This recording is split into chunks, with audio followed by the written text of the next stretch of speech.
Welcome to దివ్యదర్శి news. నేను సుధా. బులెటిన్ల ముందుగా headlines.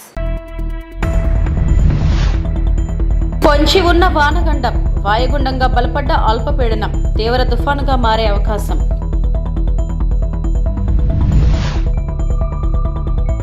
ఈసీని కలిసిన టీడీపీ బృందం కౌంటింగ్ ప్రక్రియ సక్రమంగా జరగాలంటే ప్రభుత్వ ప్రధాన కార్యదర్శి జవహర్ రెడ్డి వెంటనే పదవికి రాజీనామా చేయాలని డిమాండ్.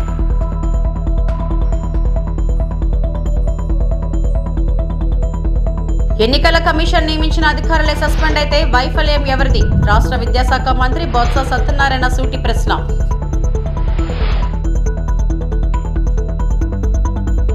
రజిత్ శర్మతో కలిసి సలాం ఇండియా కార్యక్రమం కింద ఇండియా టీవీకి వచ్చిన ఇంటర్వ్యూలో ప్రధానమంత్రి నరేంద్ర మోడీ నిక్కచ్చిగా మారారు. మరియు న్యూఢిల్లీలోని భారత మండపంలో భారతదేశం యొక్క లోక్సభ ఎన్నికలు 2024 గురించి సుదీర్ఘంగా మాట్లాడారు.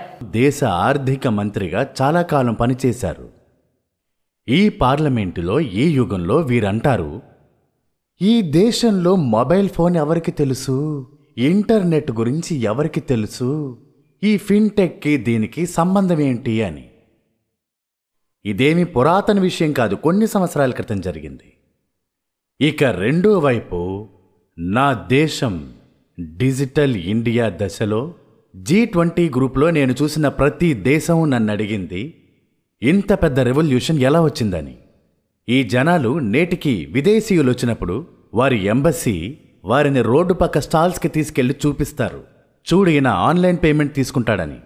ఆన్లైన్ అని భాష తెలీదు అయినా కూడా. నంద్యాలలో నటుడు అల్లు అర్జున్ పర్యటన వివాదంపై 2 కానిస్టేబుల్పై వేటు పడింది. కానిస్టేబుల్ స్వామి నాయక్, నాగరాజు విఆర్కు పంపిస్తూ ఆదేశాలు జారీ అయ్యాయి. ఈ నెల 11న తన సతీమణి స్నేహారెడ్డితో కలిసి వైసీపీ అభ్యర్థి శిల్పా రవీంద్ర కిషోర్ రెడ్డి ఇంటికి అల్లు అర్జున్ వెళ్లారు. ఈ క్రమంలో భారీ జన సమీకరణ జరుగుతుందని సమాచారాన్ని అందివ్వలేదని కానిస్టేబుల్పై చర్యలు తీసుకున్నారు.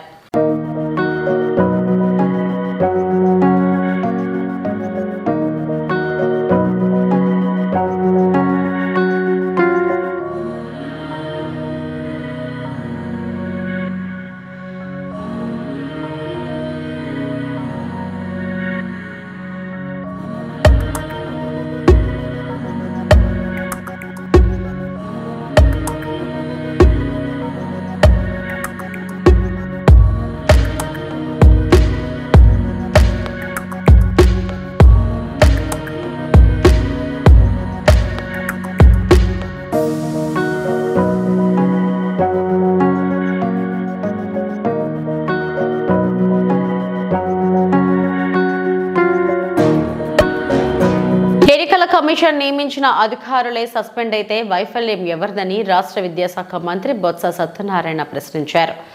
వెబ్ కాస్టింగ్ల బహిర్గతంపై ఎన్నికల కమిషన్ పక్షపాత ధోరణి తగదన్నారు. విజయనగరంలో మంత్రి క్యాంప్ కార్యాలయంలో రాష్ట్ర విద్యాశాఖ మంత్రి బొత్స సత్యనారాయణ మీడియాతో మాట్లాడారు. జూన్ 9న విశాఖలో జగన్ ముఖ్యమంత్రి ప్రమాణ స్వీకారం. మేం ఎన్నికల మేనిఫెస్టోను ఒక పవిత్ర గ్రంథంలా చూసుకుంటామనేది ప్రజలందరికీ తెలుసు. గడిచిన 5 ఏళ్ల కాలంలో వైఎస్ఆర్సీపీ మేనిఫెస్టో హామీల్ని ఏ విధంగా అమలు చేశామనేదే, రాబోయే 5 ఏళ్లకు మా పనితీరు ఎలా ఉంటుందనేదే ప్రజలకు ఇప్పటికే అర్థమైందే. విద్య, వైద్యం రంగాల్లో విప్లవాత్మక సంస్కరణలు తెచ్చి ప్రజల జీవన విధానంలో ఎలాంటి మార్పులు తెచ్చామన్నదే కూడా వారు కళ్ళారా చూస్తున్నారు. కాబట్టి మా అధినేత జగన్ కోరినట్టు మా కుటుంబంలో మంచి జరిగితేనే మరోమారు మా ప్రభుత్వాన్ని ఆశీర్వదించామన్నారు. ఆ మేరకే ప్రజలంతా నిన్నటి ఎన్నికల్లో తమ విలువైన ఓటు ద్వారా వారి ఆశీస్సులను వైఎస్ఆర్సీపీ ప్రభుత్వానికి అనుకూలంగా అందించారు. జూన్ 4 ఫలితాల్లో వైఎస్ఆర్సీపీ విజయ ప్రపంచంతో జగన్ గారు మళ్లీ ముఖ్యమంత్రిగా విశాఖలో ప్రమాణ స్వీకారం చేయబోతున్నారని అన్నారు. సంఘంలో ఒక గౌరవాన్ని కూడా ప్రతి సామాన్య పౌరుడికి వచ్చింది. ముఖ్యంగా మహిళలకి పెద్ద ఎత్తున అభిమానాన్ని గత ప్రభుత్వంలో చెప్పుకునే పరిస్థితులు ఉండేవి. ఇప్పుడు వాళ్ళకి ఆ పరిస్థితులు లేకుండా ఆత్మభావం పెంపొందించుకుంటూ వారి పిల్లల్ని చక్కగా చదివించుకునే పరిస్థితులతో పాటు వారి విధానంలో కూడా మార్పులు వచ్చాయి. ఇది మాటల్లో కాదు, ఏ సూచిక తీసుకున్నా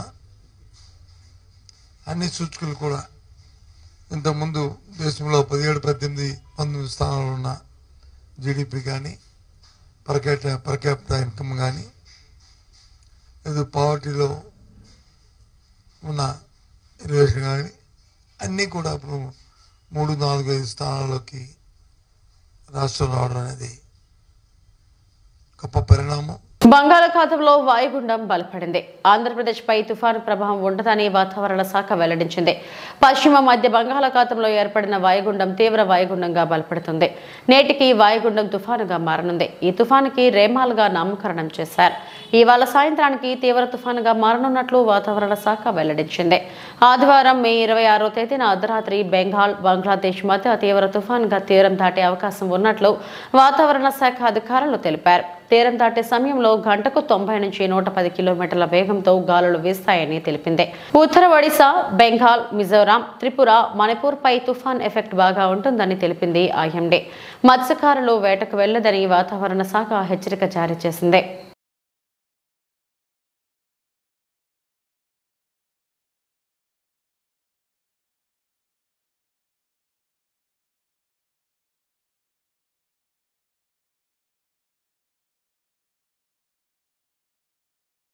ఈసీని కలిసిన టీడీపీ బృందం కౌంటింగ్ ప్రక్రియ సక్రమంగా జరగాలంటే ప్రభుత్వ ప్రధాన కార్యదర్శి జవహర్ రెడ్డి వెంటనే ఆ పదవికి రాజీనామా చేయాలని, కేంద్ర ఎన్నికల అధికారుల పర్యవేక్షణలో కౌంటింగ్ ప్రక్రియ జరగాలని, పోస్టల్ బ్యాలెట్లపై వ్రాతపూర్వక వివరణ కోసం ఈసీని అభ్యర్థించారు. కౌంటింగ్ కేంద్రాల్లో తీసుకుంటున్న చర్యలపై రాజకీయ పార్టీలకు పూర్తి వివరాలు అందించాలని కోరుతున్నామని ట్విట్టర్ పక్షిసాయి రెడ్డి, నీకు ఎన్ని సీట్లు వస్తాయో పక్కన పెట్టు, నెల్లూరులో నీ పరిస్థితి ఏంటో చెప్పు.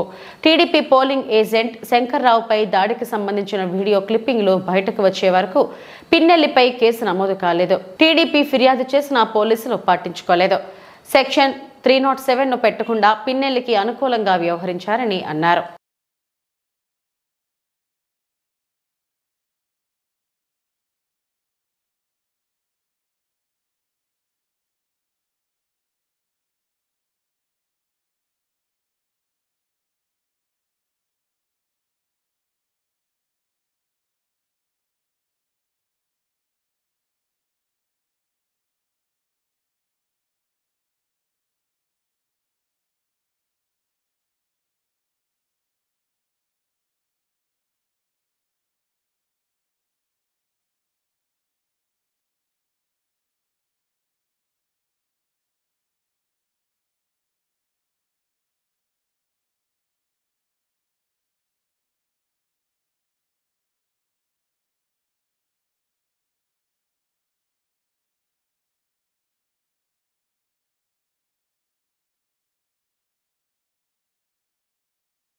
తిరుపతి శ్రీ పద్మావతి మహిళా విశ్వవిద్యాలయం ఇంజనీరింగ్ కళాశాల నందు ఏర్పాటు చేసిన స్ట్రాంగ్ రూమ్ తనిఖీ మరియు కౌంటింగ్ హాల్ ఏర్పాట్లపై పరిశీలించిన కలెక్టర్ మరియు జిల్లా ఎన్నికల అధికారి ప్రవీణ్ కుమార్.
జూన్ 6 వరకు ఎన్నికల నిబంధనలు అమలులో ఉంటాయని తిరుపతి డీఎస్పీ రవి మనోహర్ చారి తెలిపారు. తిరుపతి ఎస్వి యూనివర్సిటీ పోలీస్ స్టేషన్లో ఆయన మీడియాతో మాట్లాడుతూ కౌంటింగ్ సందర్భంగా శాంతి భద్రతలకు విఘాతం కలిగిస్తే కఠిన చర్యలు ఉంటాయన్నారు. విజయోత్సవ ర్యాలీలు టపాసులు కాల్చడం నిషేధమన్నారు. జూన్ 1 నుంచి 5 వరకు తిరుపతిలో భక్తులకు మినహా బయటి వ్యక్తులకు అద్దెకు రూమ్స్ ఇవ్వదని లాడ్జ్ ఓనర్ను హెచ్చరించారు. 1 నుంచి 5వ తేదీ మధ్యలో ఏ ఫంక్షన్ కూడా ఎందుకంటే ఏదో చెప్తారు, మీరు సార్ మా పిల్లోడు బర్త్డే ఉంది అని చెప్తారు, ఒక నెపం చేస్తారు.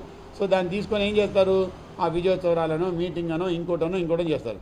సో ఎట్టి పరిస్థితుల్లో మాకు తెలియకుండా ఒకవేళ వాళ్ళు ఏదైనా అప్లై చేశారు నిజంగా ఉంది అప్పుడు పరిశీలిస్తాం మేము. అంతే తప్ప ఏదో సార్ వాళ్ళు బర్త్డే అన్నారు అది ఇచ్చేసినా మేము మాకు తెలుసు సార్ అంటే కుదరదు. అట్లా బర్త్డే అయినా ఇంకోటైనా మాకు చెప్పాల్సిందే, మేము క్లారిఫై చేయాల్సిందే. క్లారిఫై చేస్తే మేము ఉత్తర్వులు తీసుకోవాల్సిందే, అప్పుడు ఇవ్వాల్సిందే. బట్ ఇదంతా కూడా లాడ్జ్ యజమానులు 1వ తేదీ నుంచి 5వ తేదీ వరకు దయచేసి అప్రమత్తంగా ఉండండి. ఈ 5 రోజులు ఎవరైనా అల్లర్లు చేయాలని ప్లాన్ చేసినా, లేదు ఓడిపోయిన ఫ్రస్ట్రేషన్లో ఏదైనా విధ్వంసకాండకు పాల్పడ్డా, లేదు గెలిచిన ఉత్సాహంలో ఇంకేదైనా అత్యుత్సాహం ప్రదర్శించినా కూడా డెఫినెట్గా వాళ్ళందరినీ కూడా అదుపులోకి తీసుకోవడం జరుగుతుంది. దానికి తగ్గటువంటి చర్యలు, దానికి తగ్గటువంటి సెక్షన్స్ మీద కేసు పెట్టడం జరుగుతుంది. అదేవిధంగా ఏదైనా మాకు ముందే సమాచారం ఉంటే పలానా రోజు పలానా దగ్గర ఏదో చేస్తాడని ఉంటే ఖచ్చితంగా అటువంటి వారిని కూడా ప్రివెంటివ్ కస్టడీకి తీసుకోవడం జరుగుతుంది 1 or 2 days ముందు. కాబట్టి దయచేసి ఎవరు కూడా ఎవరు కూడా సంయమనం కోల్పోకుండా, అది ఓడిన వ్యక్తి అయినా గెలిచిన వ్యక్తి అయినా వాళ్ళ అనుయాయులైనా ఎవరు కూడా సంయమనం కోల్పోకుండా దయచేసి మాకు పోలీస్ వారికి సహకరించండి. శాంతి భద్రతలను కాపాడండి. ఎట్టి పరిస్థితుల్లో శాంతి భద్రతలకు విఘాతం కలిగితే పోలీస్ డిపార్ట్మెంట్ ఊరుకునే ప్రసక్తి లేదు. ఖచ్చితంగా దాని మీద కఠినమైన చర్యలు తీసుకుంటాం. ఏం తీసుకుంటామనేది మళ్ళీ తెలుస్తుంది. వాళ్ళు ఏముందిలే అని అనుకుంటారు చాలామంది, ఏముందిలే అని. దానికి తగ్గ చర్యలు ఉంటాయి. అవసరమైతే షీట్స్ ఓపెన్ చేయడం కూడా జరుగుతుంది. ఎందుకంటే పాత వాళ్ళు ఎవరైనా ఉంటారు, కేసులు ఇన్వాల్వ్ అయి ఉంటారు, షీట్స్ ఓపెన్ చేయడం కూడా జరుగుతుంది. బట్ దయచేసి అందరూ కూడా దృష్టిలో పెట్టుకొని శాంతి భద్రతలు విఘాతం కలుపుకోకుండా మాకు పోలీస్ వారికి సహకరించండి. ఆ ఒక్కరోజు 4వ తేదీ ఒకరోజు మార్నింగ్ నుంచి నైట్ లోపు ఏం జరుగుతుందో సంయమనం వహించి దాన్ని బేర్ చేయండి. అంతే తప్ప ఇంకోటి కవ్వింపు చర్యలకు కూడా పాల్పడకూడదు. ఎవరు కూడా గెలిచిన వ్యక్తి కానీ ఓడిన వ్యక్తి కానీ కవ్వింపు చర్యలకు పాల్పడకూడదు. పాల్పడితే మాత్రం దానికి తగ్గ చర్యలు దానికి ఉంటాయి.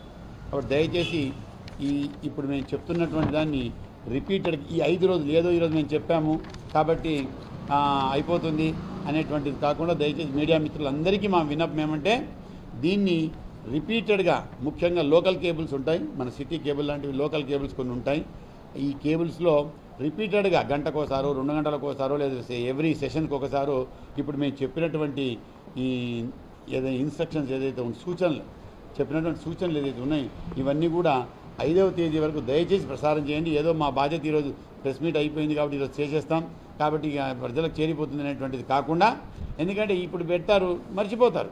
సో రిపీటెడ్గా ఇది మీరు 5వ తేదీ వరకు దయచేసి మా విన్నపం, ఇది మా రిక్వెస్ట్, ఇది మా మీడియా మిత్రులు అందరూ ఎలక్ట్రానిక్ మీడియా మిత్రులకు అందరికీ మాకు రిక్వెస్ట్. సో ఇదంతా మీరు 5వ తేదీ వరకు రిలే చేయగలిగితే నిజంగా శాంతి భద్రతలను కాపాడడంలో మీరు కూడా ప్రముఖ పాత్ర వహించిన వారు అవుతారు. దయచేసి థ్యాంక్ యూ. అందుకే ఈ సమయంలో మేము లార్జెస్ట్ చెకింగ్ ఆర్గనైజ్ చేస్తాం. ఎందుకంటే ఈ 1వ తేదీ ఆల్మోస్ట్ మేము చేస్తున్నాము స్టిల్, అయినప్పటికీ కూడా 1వ తేదీ నుంచి 5వ తేదీ వరకు పర్ఫెక్ట్గా లార్జెస్ట్ చెకింగ్ ఉంటుంది. చంద్రగిరి వైసీపీ ఎమ్మెల్యే చెవిరెడ్డి భాస్కర్ రెడ్డి, ఆయన తనయుడు మోహిత్ రెడ్డి, సోదరుడు రఘునాథ్ రెడ్డిలు నాపై హత్యాయత్నం కేసులో సూత్రధారులని టీడీపీ పార్టీ ఎమ్మెల్యే అభ్యర్థి పులవర్తి నాని ఆరోపించారు. సిట్ విచారణ కోసం ఎస్వీయూ పోలీస్ స్టేషన్కు ఆయన హాజరయ్యారు. డీఎస్పీ రవి మనోహరాచారి, సీఏ మురళీమోహన్ ఆధ్వర్యంలో గంటకు పైగా విచారణ కొనసాగింది. నాపై దాడి కేసులో అమాయకులపై కేసులు పెట్టారన్నారు. మేము పెట్టింది నలుగురు, మిగిలిన వ్యక్తులు ఎవరు కానీ నేను చెప్పలా. అమాయకుల్ని వేధించద్దండి. ఇప్పుడు కూడా చెవిరెడ్డి భాస్కర్ రెడ్డి అతనితో వ్యక్తులతో దూరం అవుతారని చెప్పి కులాల మధ్య మతాల మధ్య చిచ్చు పెట్టాలనుకుంటున్నాడు. ఆ విధంగా లేకుండా మేము ఎవరి పేరు చెప్పలా.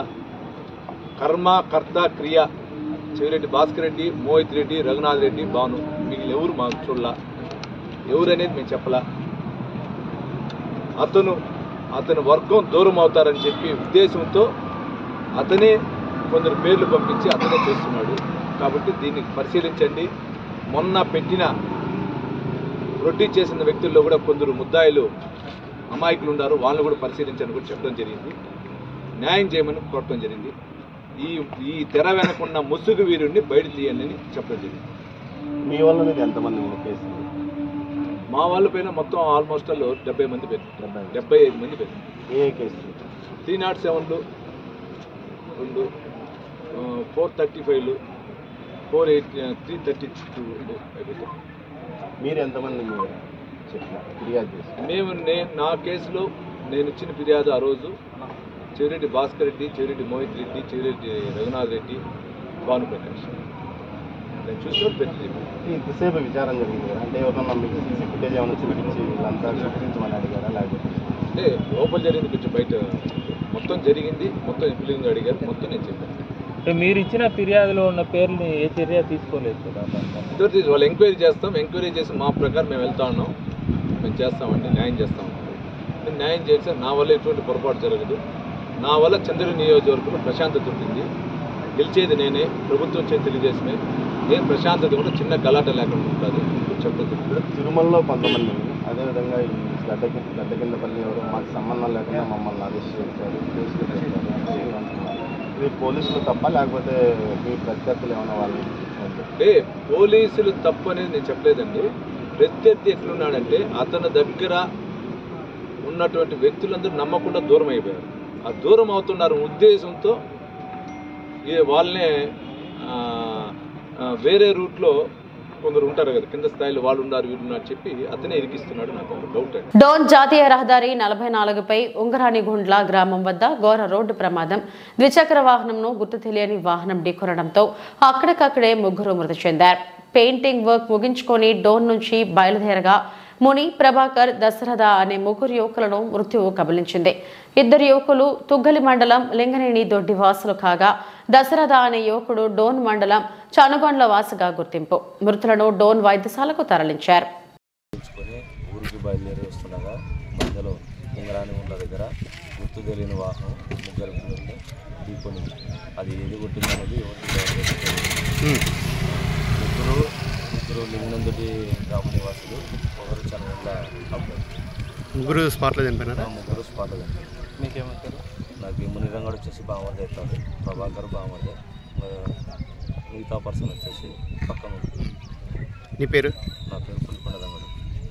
ప్రతిపాడు వైఎస్ఆర్సీపీ ఎమ్మెల్యే అభ్యర్థి వరపుల సుబ్బారావు కారుకు పెను ప్రమాదం తప్పింది. పిఠాపురం వై జంక్షన్ బైపాస్ వద్ద ప్రమాదానికి గురైంది. ప్రమాద సమయంలో వరపుల సుబ్బారావు కారులోనే ఉన్నట్లు స్థానికులు తెలుపుతున్నారు. కారు ఎయిర్ బ్యాగ్స్ ఓపెన్ కావడంతో ఆయనకు ప్రమాదం తప్పింది. బెండపూడి అల్లూరు సీతావరలక్ష్మి కార్ కాకినాడ వెళుతుండగా పిఠాపురం అగ్రహారం దగ్గర గేదెల కారుకు అడ్డు రావడంతో కార్ డ్రైవర్ సడన్ బ్రేక్ కొట్టడం వల్ల వెనుక వస్తున్న వరపుల సుబ్బారావు కారు కంట్రోల్ అవ్వకపోవడం వల్ల ఈ ప్రమాదం చోటు చేసుకుంది.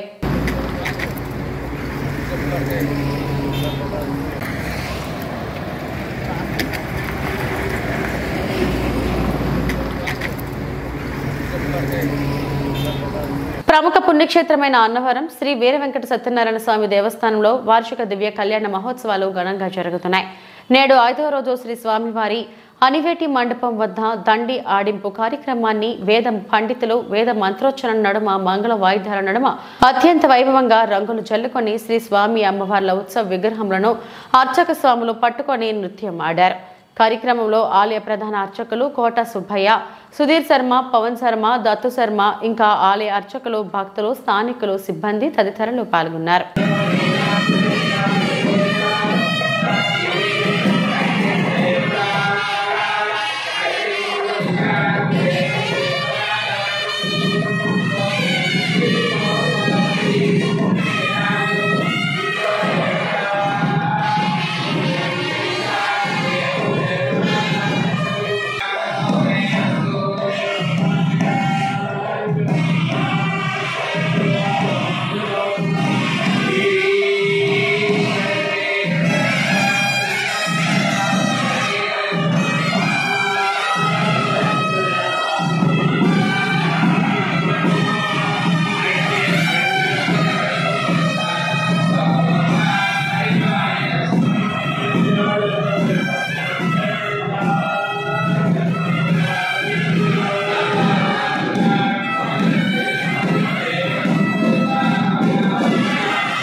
ప్రధాన కాలువలో వ్యర్థాలతో రైతులు తీవ్ర ఇబ్బందులు పడుతున్నారు.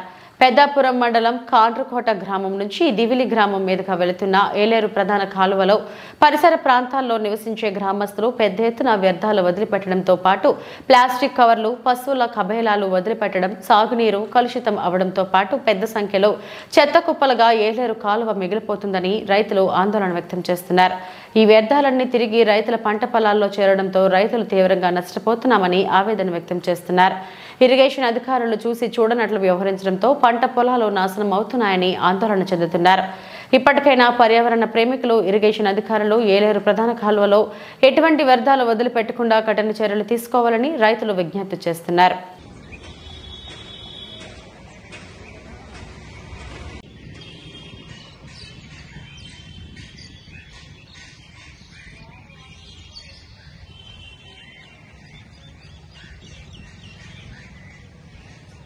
జీతాల జాప్యంపై కాకినాడ నగరపాలక సంస్థ క్లాప్ వాహన డ్రైవర్స్ నిరసన చేపట్టి విధులకు హాజరయ్యారు. ఈ సందర్భంగా యూనియన్ నాయకుడు ఇస్మాయిల్ మాట్లాడుతూ 2022 జనవరి నుండి క్లాప్ వాహనాలు అమల్లోకి వచ్చాయని, నాటి నుండి ఏనాడు 5వ తేదీలోపు జీతాలు అందుకోలేదని ఆవేదన వ్యక్తం చేశారు. ఏప్రిల్ జీతాలు నేటికి అందకపోవడం పట్ల గురువారం సిఐటియు ఆధ్వర్యంలో మున్సిపల్ హెల్త్ ఆఫీసర్ వారిని కలిసి విన్నవించామన్నారు. జీవో నెంబర్ 7 ప్రకారం జీతాలు చెల్లించాలని కోరుకుంటున్నామన్నారు.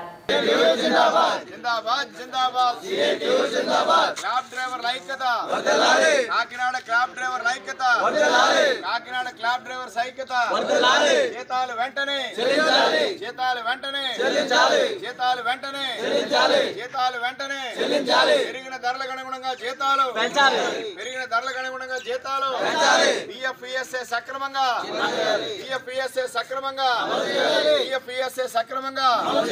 క్లాబ్ డ్రైవర్ల ఐక్యత జీతాలు వెంటనే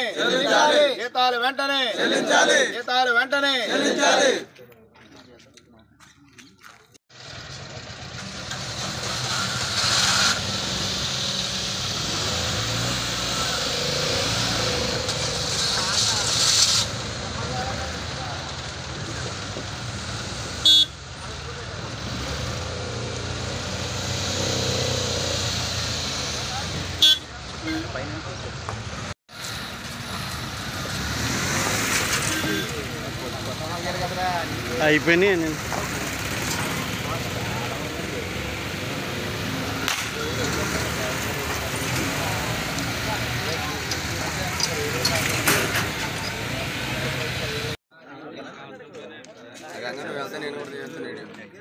అందరికీ నమస్కారం అండి. కాకినాడ యూఎల్బీలో నగరపాలక సంస్థకు అనుసరించి 105 మంది డ్రైవర్లు ప్రతి ఇంటికి తడి చెత్త, పొడి చెత్త సేకరణ నిర్వహణ జరుగుతుందండి. కాకపోతే 2022 జనవరి నుంచి ఈ యొక్క కాకినాడ క్లాప్ అన్నది ప్రారంభం జరిగిందండి. గత 2.5 సంవత్సరం, దగ్గర 3వ సంవత్సరం నడుస్తుంది. ఇప్పటి వరకు కూడా చాలని వేతనాలతో మేము మా యొక్క పోషకన జరుగుతుంది. కాకపోతే గతంలో చాలాసార్లు శాలరీ మాది పెంచమని చెప్పి అడగడం జరిగింది. అయితే ఇప్పటి వరకు అవ్వలేదు. అది ప్రస్తుతానికి గవర్నమెంట్ డ్రైవర్కి సమాన పనికి సమాన వేతనం ఏదైతే జీవో నెంబర్ 7 ప్రకారంగా 18,500 రూపాయలు శాలరీ ఇవ్వాల్సి ఉందో అదే శాలరీని మన క్లాబ్ డ్రైవర్స్ అందరికీ అమలు చేయాలని కోరడం జరుగుతుంది. ప్రస్తుతానికి ఈ ఏప్రిల్ నెల నుంచి ఇప్పుడు మే నెల 25వ తారీఖు వచ్చింది. ఇప్పుడు వరకు కూడా సకాలంలో మనకి జీతాలు ఏదైతే చెల్లించడం జరగలేదు. జనవరి నుంచి ఇప్పటి వరకు పిఎఫ్ఈఎస్ఎల్ కూడా అమలు కాలేదు. గౌరవనీయులైన మన మున్సిపల్ కమిషనర్ గారు అండ్ గౌరవనీయులైన మన ఎంహెచ్ఓ గారు మీ ఎందుకు పనిచేస్తున్నటువంటి క్లాబ్ డ్రైవర్లందరినీ దృష్టిలో ఉంచుకొని మా అందరికీ కూడా సకాలంలో 1 నుంచి 5వ తారీఖు కల్లా జీతాలు అమలు చేయాలని, ఏదైతే గవర్నమెంట్ జీవో ఉందో 07 ప్రకారంగా 18,500 రూపాయల జీతం మాకు చెందేలాగా దానికి అడగాలని, పిఎఫ్ఈఎస్ఆర్ అమలు చేయాలని, 3 సంవత్సరాలుగా పనిచేస్తున్నట్టు మాకు ఎటువంటి గుర్తింపు కార్డు లేదు. ఈ గవర్నమెంట్కి, నగరపాలక సంస్థకి అనుసరించి దానికి సంబంధిత గుర్తింపు కార్డు కూడా మాకు ఇప్పించాలని కోరడం జరుగుతుందండి. అందరికీ నమస్కారం. ఈ వార్తలు ఇంతటితో సమాప్తం. నమస్తే.